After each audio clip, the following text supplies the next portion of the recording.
Ben, imos agora falar de novas tecnoloxías, como todos os venres. Marcos Fernández, webmaster de código0.com. Que tal? Como andamos? Moi ben, moi bons días. Sí, sí. Marcos, a palabra para recibirche hoxe é...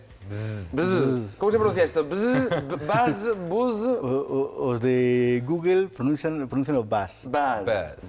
Pero bueno, en realidade é unha destas palabriñas que ven por sonidos. En realidade é o zunido que fan os insectos, o buzz. Claro. O que pasa é que tamén o dese zunido tamén pode entenderse que o barullo ruxe da xente comentando cousas é por aí por onde van os tiros.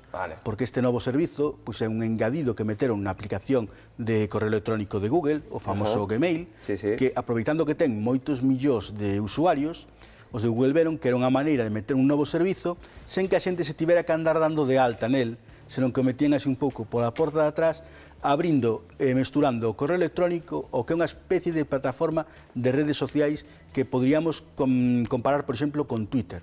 De maneira que un pode compartir aí tanto comentarios, como dicindo, pois, podes estar dicindo o que estás facendo, o que che parece unha cousa, pero tamén podes mandar ligazos de internet, podes mandar fotografías e podes enlazar vídeos. De maneira que... É como unha mezcla entre Facebook e Twitter. Facebook ten unha cousa así medio mesturada, pero coa vantaxe de que non hai que sair da aplicación de correo electrónico e se aproveitan xa os 130 millóns de usuarios de Gmail que hai hoxe en día, que é unha base impresionante, e que así a xente xa se vai relacionar entre ela dunha maneira moi práctica e doada, porque isto non só permite intercambiar mensaxes de xeito asíncrono, algo parecido ao email, que un escribe aí e cada un pode comentar o que comentan as outras persoas en calquera momento, senón que incluso permite prácticamente xerar chats casi en tempo real, porque o sistema refresca xa unha velocidade grande, casi en poucos segundos, xa está todo editado, e hai xente que incluso pode organizar reunións de traballo dentro do propio servizo. Imos facer as próximas reunións de vos días e imos facer a través eu firmaba,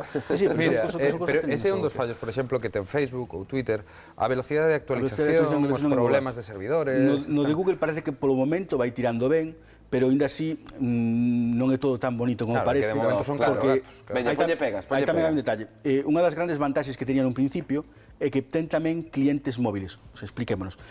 Cando un ten un móvil destes moderniños, que ten navegador web, todo moi potente, tipo o iPhone ou os que teñen sistema operativo Android, o VAS pode incluso aproveitar o GPS para que nos podamos facer comentarios en calquera momento e pode dicir dende onde facemos o comentario. Ui, que peligro. De maneira que dicimos, que bo está este xantar? E márcase o restaurante no que estamos tomando. Sí, home, sí. Eso, claro, nun principio... Teño moitísimo traballo. Claro, ese problema que... E ao mellor estás nun hotel.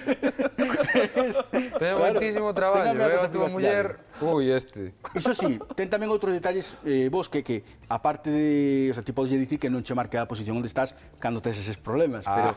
Problemas, di. Pero... Un problema é o problema de parella. Pero, en principio, problema... E así ten tamén outra opción, que aparte de poder ver o que escriben outros amigos, ten opción de ver o que comentan os que están preto de ti.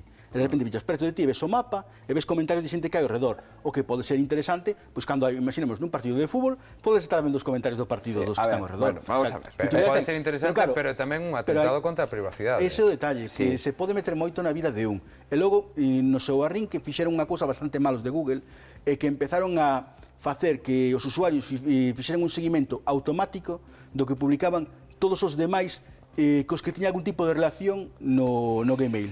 O sea que de repente un non sigue a amigos, a parentes e a xente coa que traballa. E fixeron unha mestura tan grande que hai moita xente que se molesta porque se de repente o xefe vai ver o que comentas cos amigos, o sea, ese tipo de cousas... Sabes o que pasa? Vamos a ver, eso é o típico medo, de feito hai grupos en Facebook, teño medo a que miña nai se faga un Facebook, e me agregue. É verdade, e ten como tropecentos mil siareiros eso. Pois eu no Gmail, pois últimamente prácticamente só utilizo para recibir correos electrónicos da miña nai.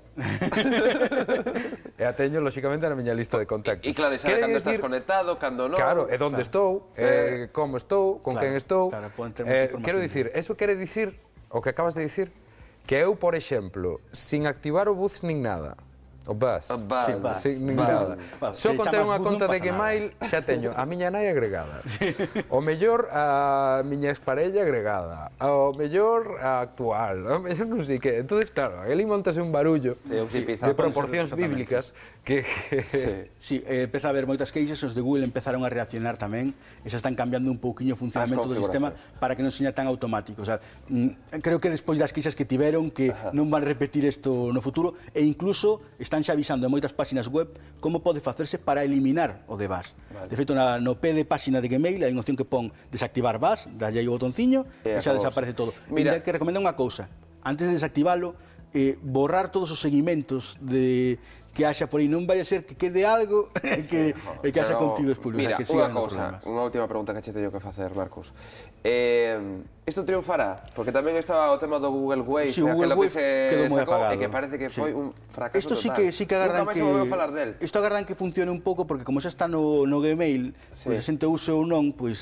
O Wave facelo nada, morreu. Sí, bueno, sigue activo, pero o Wave para o que serve, por exemplo, é para facer documentos entre varios colaboradores.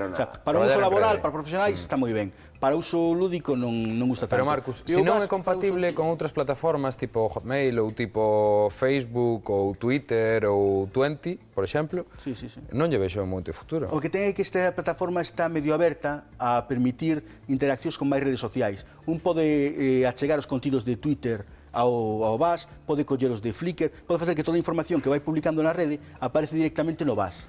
De maneira que a xente que non está moi posta en redes sociais, simplemente con terte agregado no Gmail, vai poder facer un seguimento na actividade que ten na internet outra persoa. Claro, hai quen o ve como unha ameaza á privacidade, pero hai quen tamén o considera como un xeito de facilitar a vida aos demais. Polo que o tipo de usuario medio baixo destas aplicacións probablemente agradeza iso. En cambio, os usuarios de moito nivel posiblemente non lles guste isto polo eco.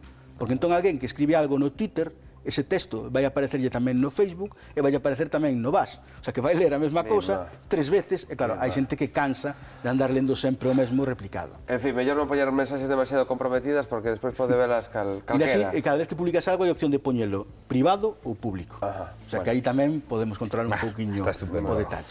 Marcos, graciñas, A vos. Un placer.